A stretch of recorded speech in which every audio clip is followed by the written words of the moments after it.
Today's podcast episode is sponsored by our friends over at Inspiring Cowgirl, who provide experiential learning for leaders. Our experiences are informed by behavior psychology, neuroscience, organizational dynamics, and natural wisdom. Inspiring Cowgirl believes we grow as leaders most effectively when we step outside of our day-to-day lives. For more information, contact Nell, the original Inspiring Cowgirl Queen. If you want to be your best self more frequently, making more of a difference to the people around you, connect with Nell. You'll also find more details in our show notes. Now on to today's episode. Hey folks, happy holidays and welcome to another episode of Plan A Conversations. Listen, I hope you really enjoyed my conversation of the part one of the spirituality of business with Dr. Serena Wong. And your feedback has been amazing. And I really wanted to set the scene and have a data scientist come in before we bring in folks who can speak to leadership and culture based on their spiritual definitions of that and how that has supported their leadership.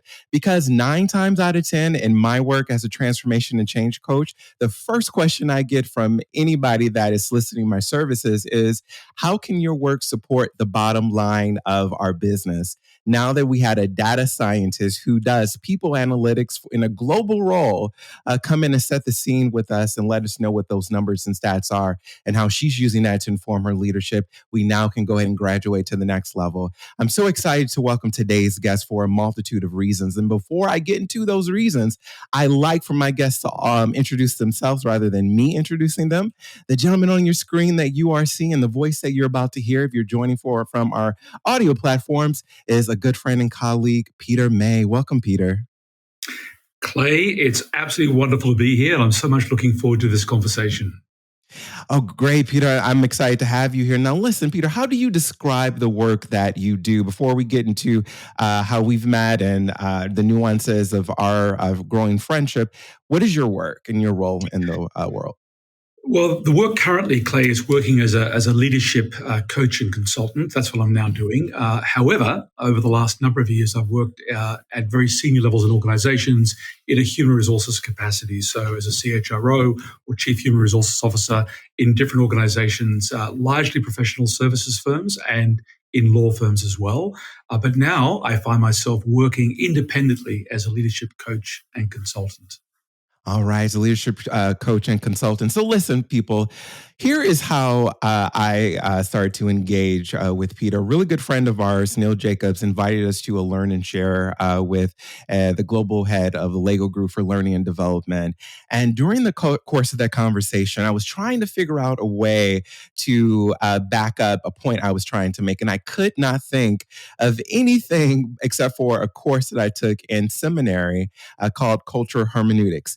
And as soon as I said that word, I saw one person in the visual audience, we were on Zoom, have a reaction. And then I received a DM in my LinkedIn box from Peter, not only understanding what cultural hermeneutics is, but also sharing that he too could empathize and sympathize with that because he also went to seminary.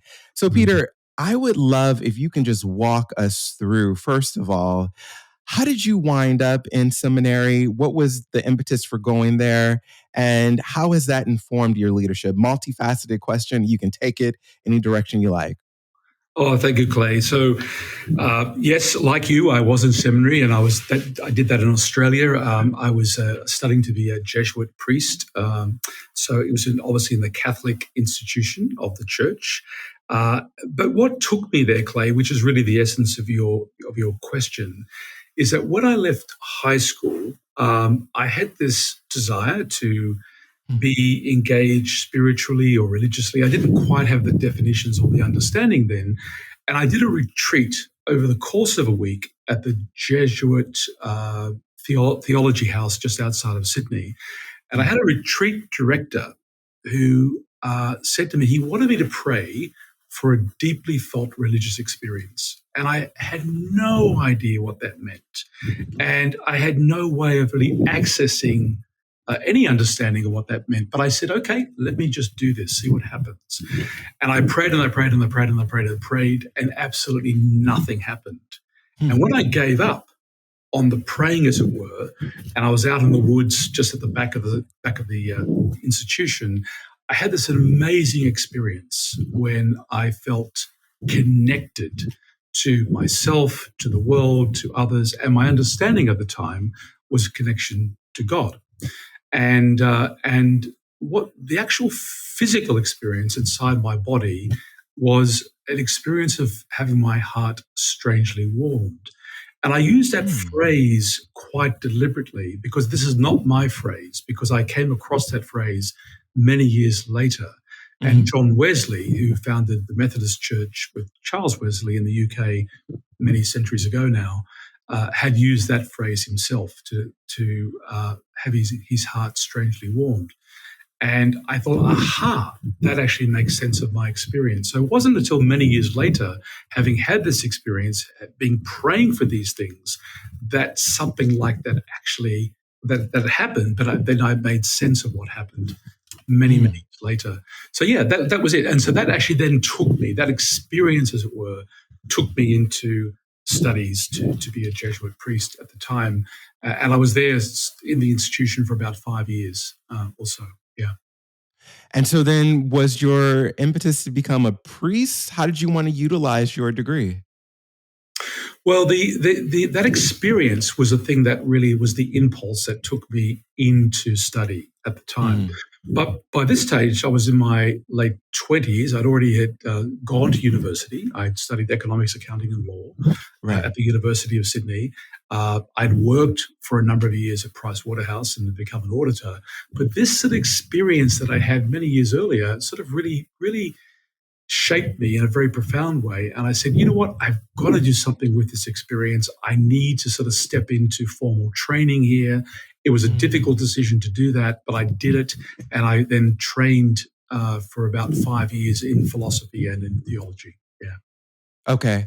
And so at the end of that training, what was your idea of what you would do in the world? Like, for example, were you going to the priesthood? Were you going into other social services? What was your desire?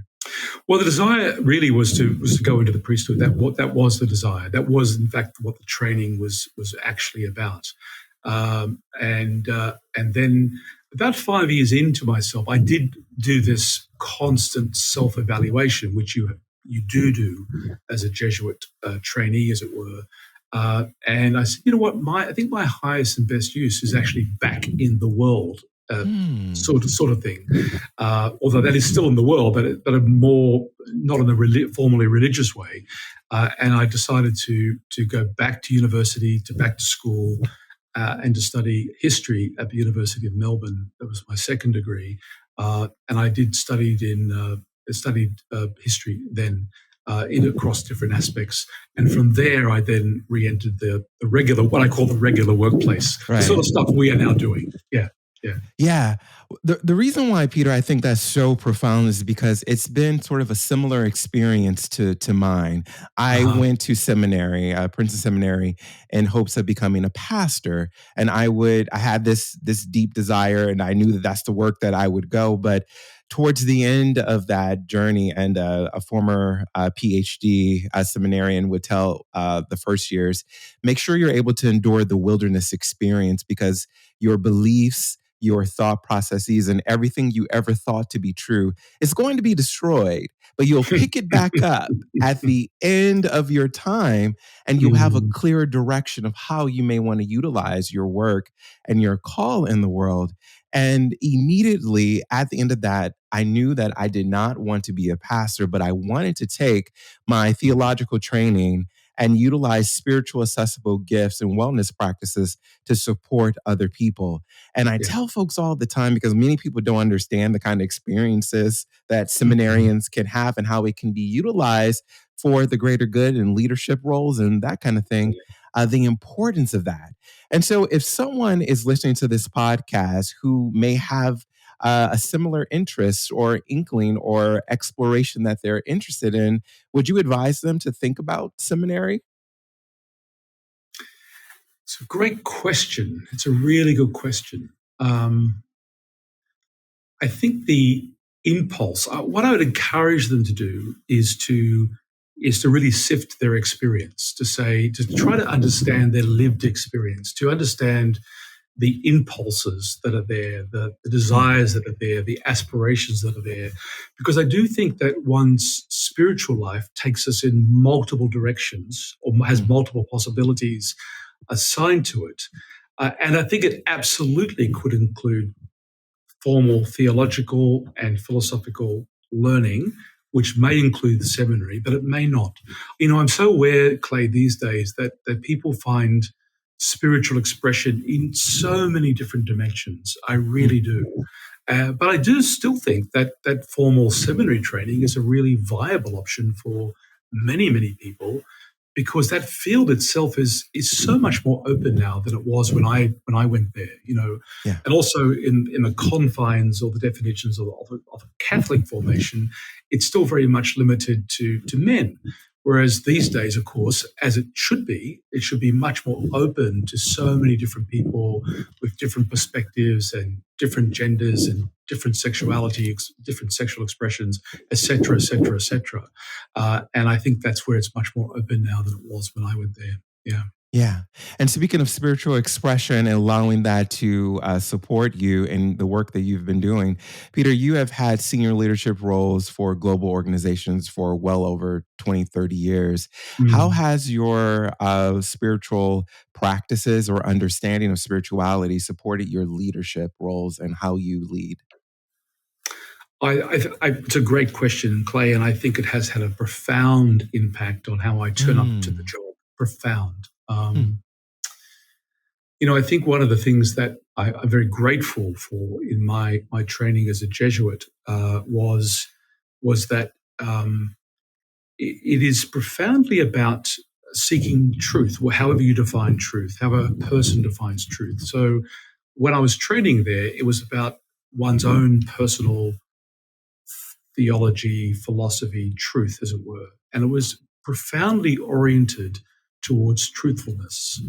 And I think, and everyone has different understandings of that, of course, and people have different expressions of this.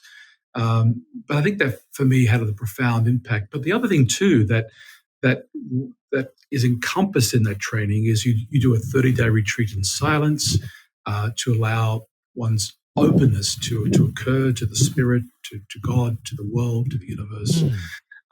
And you also get put in place in different placements. You get placed in different circumstances, whether it be working in a hospital or working with people who are homeless or whatever. And I think that as giving you those different sets of experiences, I believe creates an empathy and a compassion for our human experience. And I think that's what I've really brought, I hope, into my role, is a level of compassion and empathy that's been informed by that training. Now, one could argue, of course, I had that anyway growing up as a kid, but I think it got sharpened, I think, in that formation process. Yeah. Yeah. And so just in terms of leadership and spirituality, where are areas of improvement that you may think or you may feel that the corporate structure can utilize some of these spiritual practices that you're talking about that's informed and led your life? Well, I think it's being tapped into an interior world. So one of the things, of course, that people have as human beings is they have an interior life. And we're obviously working now in an exterior way, of course, on this podcast, on video, on sound, on audio. But equally important to our lives, I think, is an interior life. And I think one of the things that spirituality and psychology, of course, could open up is a spiritual dimension, an internal or an interior dimension to our lives. And I think that's what's very helpful here. And I think one of the things that can be very helpful in business and in leadership is being able to take a pause, to stop, to reflect, to allow oneself to just be and to see what comes from that. So when you and I talk a lot about wellness, we know that from a wellness perspective, simply go is not sustainable. And so I think sometimes what happens when one has a spiritual life or a spiritual dimension, it simply opens up another aspects of one's interior world, which you can have Mm. access to, which then is very sustaining, I think. Yeah, I agree with that wholeheartedly. And how I've seen it sort of being lived out, especially within my own spiritual evaluation, is having tolerance for other people, other ideas, and other perspectives. Whenever I'm in a conversation with someone or a team and there's a communication breakdown, a lot of times we're trying to prove our own point rather than seeing the lived experience of someone else. And through my spiritual coaching and just my own experience with theology, I feel like I'm able to tap into another person's point of view because I'm open to learning more about their lived experiences and how that Mm, has informed their lives and their decisions and the way in which they show up. Kind of back to that cultural hermeneutics that we were talking about, mm, in our first yeah, conversation. How yeah. do you see, especially in terms of diversity, equity, and inclusion, spiritual practices or the work that you have engaged in academically? How can that inform the ways in which we can create more community at work? That's a profound question. I think it goes for me. It obviously starts with a very deep respect for otherness and difference, Hmm. and a curiosity about otherness and difference, and an embrace of otherness and difference. Hmm. And I would hope that, if you like, spirituality done well or religion done well, uh, is able to do just that. Is able to embrace, um, again, otherness and difference. And I think in order to do that, one needs to be able to go inside oneself and compassionately embrace one's own otherness and difference too, uh, Yes. to the extent to the extent that that is there. Um, and I think that enables us to build a bridge, I think, between ourselves and others. So for me, again, Clay, this idea of compassion, or this experience of compassion, is so important. I mean, the other way, of course, it gets expressed, I think, in the workplace is kindness. I met with someone just the other day at work, and I sat down with her and we talked about her life and her career and where things are going. And she wrote this lovely email back and said, "Thank you so much, and thank you for your kindness." And I was a bit Hmm. struck by that because I didn't feel I was being especially kind. But I think kindness in life, and especially in the workplace, is absolutely mission critical. Because I think most people are, doing their best. They're turning up. They're balancing out families and kids and parents and all sorts of stuff, and when they walk in, they're carrying so much stuff Hmm. that is not always visible. And when they encounter kindness with someone else, I think that's truly transformative. So when it comes to Hmm. diversity, inclusion, equity, anti-racism, that extraordinarily important area that we have to embrace, I think kindness goes a long way to creating the sort of workplace that we need to create. It's a long I answer, love. sorry. Yeah. No, no, these stories are wonderful and great, and they're indicative to just the larger conversation.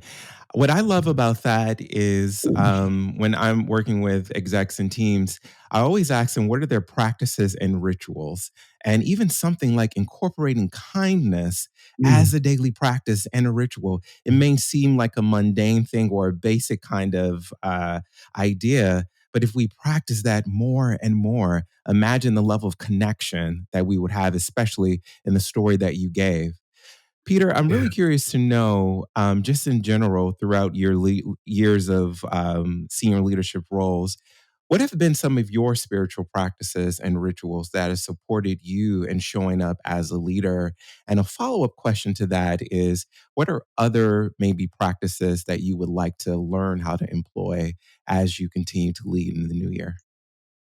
Well, I feel like I'd say learning. I'm still learning. One of the things, Clay, I think I may have shared with you is as I've done my own independent work this year as a consultant and Mm, coach, it has been an enormously steep learning curve. yeah. Just to be myself, as it were, as opposed to being part of an institution, whatever that Mm, happens to be. But to answer your question, my practices have been very simple ones. I attempt at best if I can to do a daily meditation practice, just for 20 minutes a day. Very simple, very simple. I also then, as part of that, I may draw upon from time to time different writers and spiritual people that I like and admire. So, for example, Richard Rohr is a person who's based out of Albuquerque in New Mexico.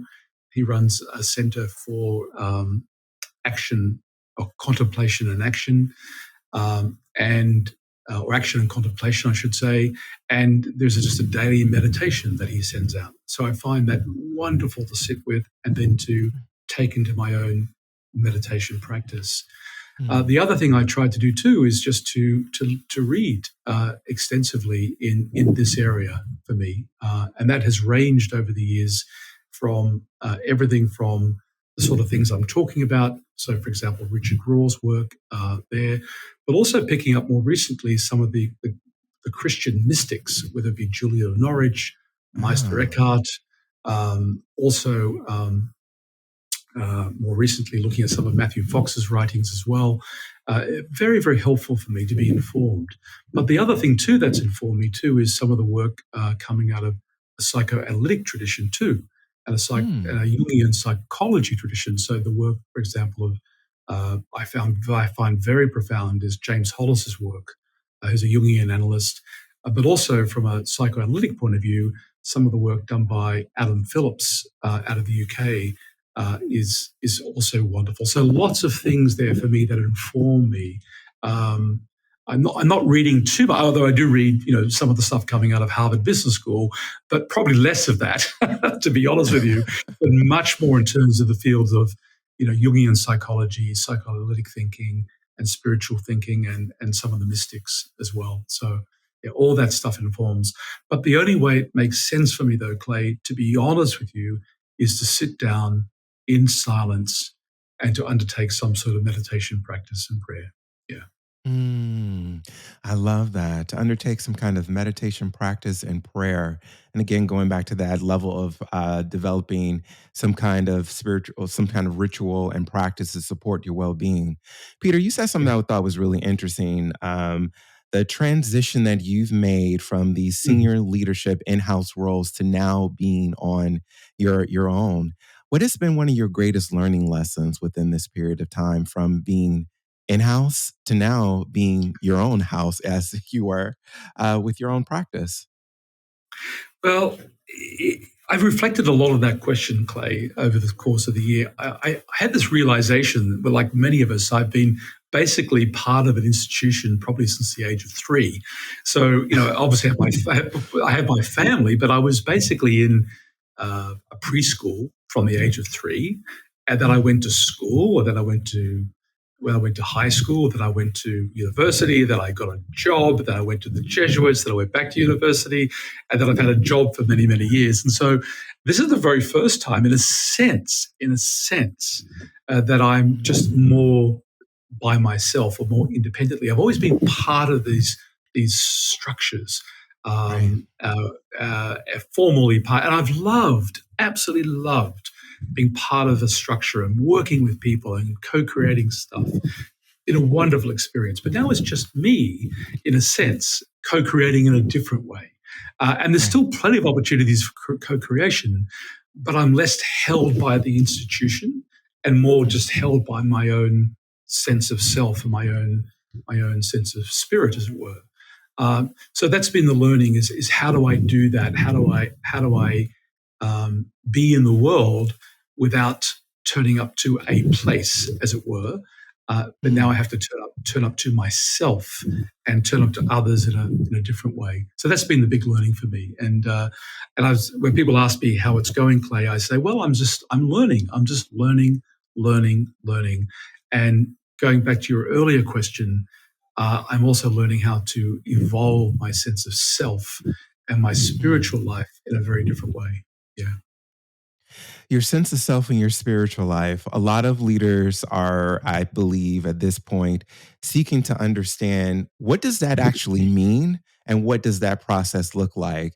There was a study that just came out, the Deloitte Wellbeing study, that showed that a lot of corporate leaders do not only have this experience, they don't know where to go to be able to learn some of these practices. And somebody who's really in the thick of things, what would you advise other people to do to start to develop that consciousness and be open to where, if you will, the spirit, mindfulness, consciousness will lead you? I think it's important just to make a start. Now, what does that start mean? Now, Mm. as you and I have talked about before, Clay, some people find it even hard to exercise. And you and I might say, that's okay. Just go for a walk around the block. Just do one block of the building or do one block of your neighborhood. So I think in life, it's so often these ideas and practices can look very, very intimidating.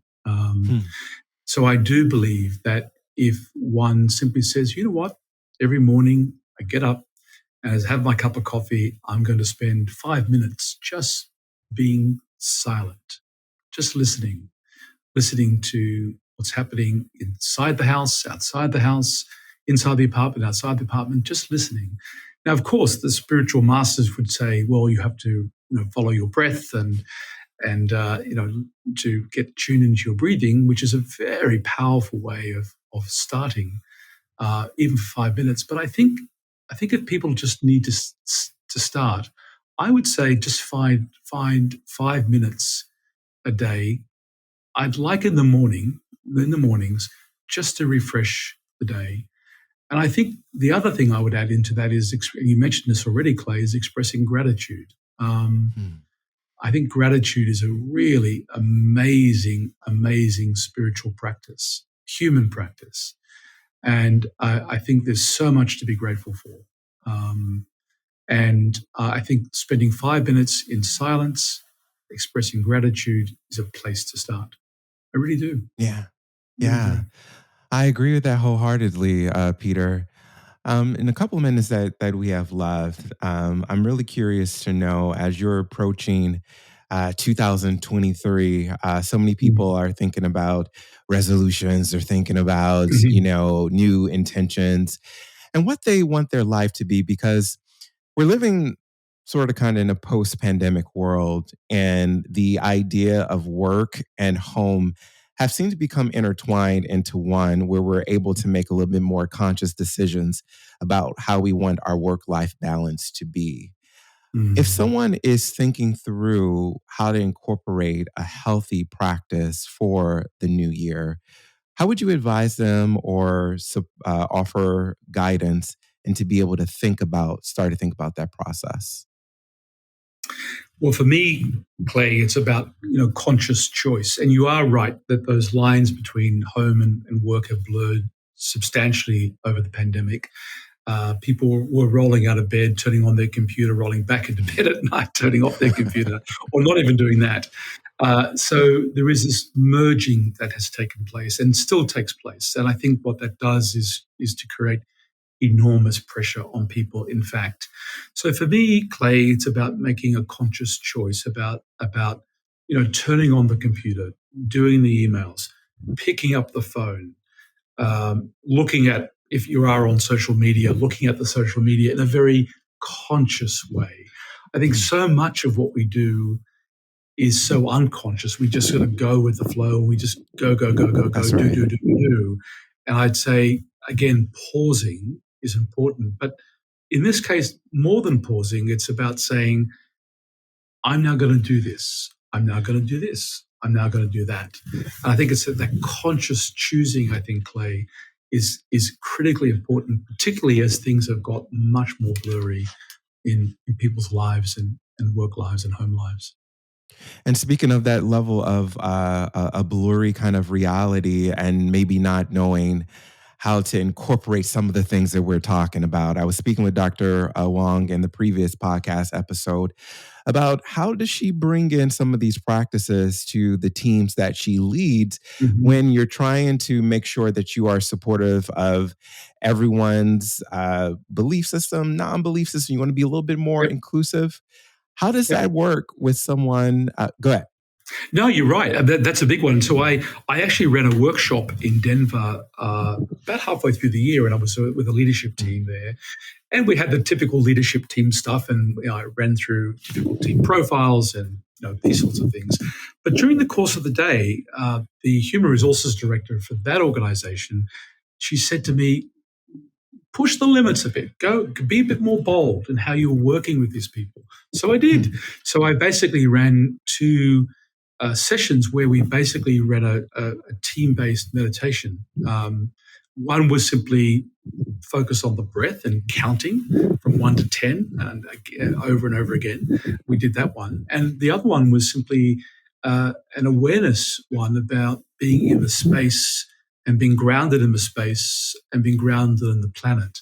And we did those two, and they were people's receptivity to that, Clay, was very surprising to me, because I get very nervous about doing that sort of stuff because it's stuff that I may do, but people may not do. And so, but we did it, and people absolutely loved it. And some people had a practice, some people didn't. It didn't matter. So the human heart, I think, in a way, aches for access simply to this interior world that we spoke about earlier. And all that we're doing here is creating access to people's interior lives in a way that enables them to hold their interior lives and value it and then do something with it. I love that. At a coaching session I had with some team members at Airbnb, someone shared some of the similar language, and they told me by you providing a safe and accessible way for us to access this heart space allowed me to have greater access to myself. And when he shared that with me, it just blew my mind, because then not only was he able to work better with his teammates at work, he used some of these same practices that we were learning in these sessions to go home. And where there was a rift in his family relationships with his father, with his wife, those were able to sort of, provide healing mechanisms. And it was in one workshop that actually brought in the word healing and said that a lot of these teams, we need to focus not on, just the breakdown, the communication, and to then move on, but we actually need to heal from what happened. Do you find healing in your work at all? Do you see that as a necessary understanding in this whole leadership and culture transformation work?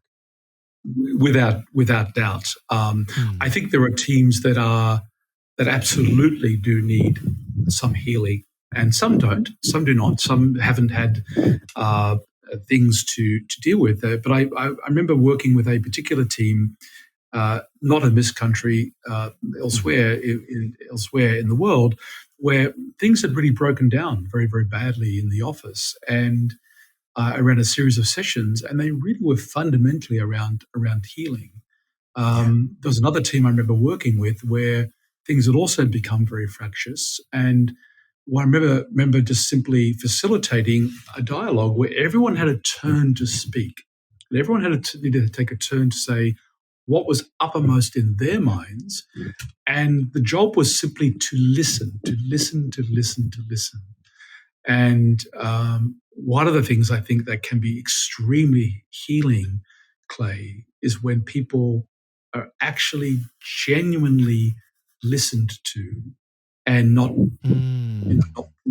ignored. And so sometimes in the work you and I do, it can be a wonderfully privileged way of being with people, enabling and facilitating a process of listening which I do believe is also a process of healing. I could not agree with you more. I recently led a session for a group of execs in tech. And what started out to be a conversation around, again, these communication breakdowns were happening within the team. It turned out that everybody was experiencing immense grief and mourning as a result of losing a lot of family members and friends and colleagues through COVID 19. And Mm. in that instance, it took me back to a seminary course I took called Death and Dying and all the Mm. different practices that I was trained in through the pastoral care traditions and how to sort of facilitate these kind of conversations to not only have people listen to, but also to promote healing. And, at the end of the conversation, someone asked me, how did you know how to facilitate that conversation the way in which you did? It didn't feel like we were at a workshop. It didn't feel like we were at Mm. work. It felt like we were at a retreat system. And it just popped back into my mind these theological practices. And at the fundamental heart of what you're saying, Peter, is if we listen to each other, it can not only promote greater teamwork, it can promote healing, and a greater way for us to understand our own intentions and motivations. Without doubt, Clay, Yeah. without doubt. Peter, I have enjoyed this conversation. We're going to have to absolutely have you back. One last final question I would love for you just to maybe leave our listeners and viewers with. We're approaching 2023. A lot of people have different ways in which they want to be better people. They want to support their teams better. They want to step up their leadership capabilities. From where you sit and the observations you've had, not through only the pandemic, but just in your years of senior leadership, where is the world of business going in terms of understanding and caring for people? And understanding and caring for people, um, I guess the question I'm trying to ask you is, as the world of business is transitioning more so into being uh, more of well-being and wellness and caring for people, Mhm. how can leaders support organizations in doing that? Yeah, I'm sort of reminded a little bit about the time I was at Deloitte. This is many years ago now, but at Deloitte, and there was a focus then on uh, career customization or the career lattice, and so there were some wonderful thinkers and wonderful people who developed ideas around that. Not me, but them.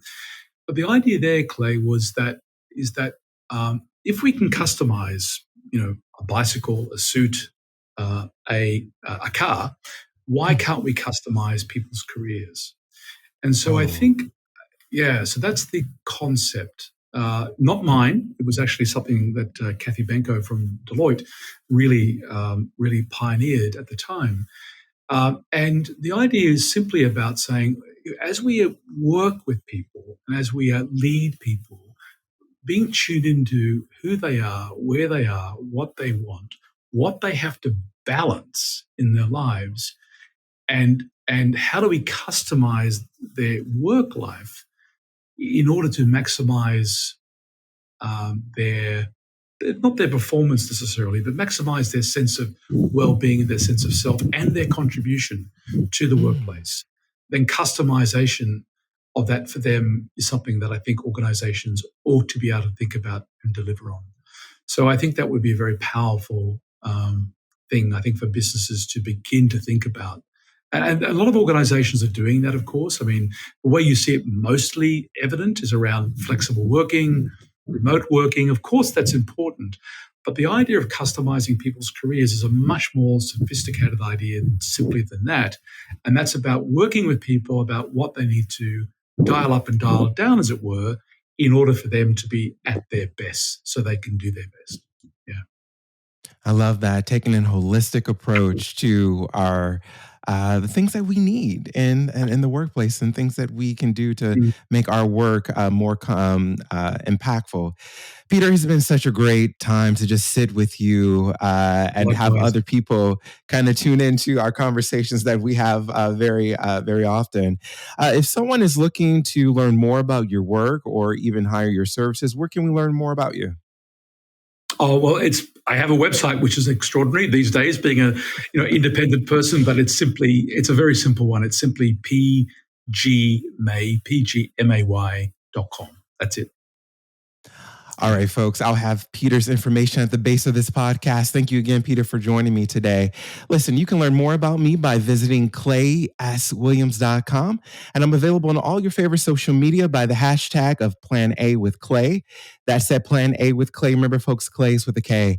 Have a great holiday season. Look forward to seeing you in the new year as we continue on in our final conversation in part 3 of the spirituality of business. Thanks, everyone. Have a great holiday.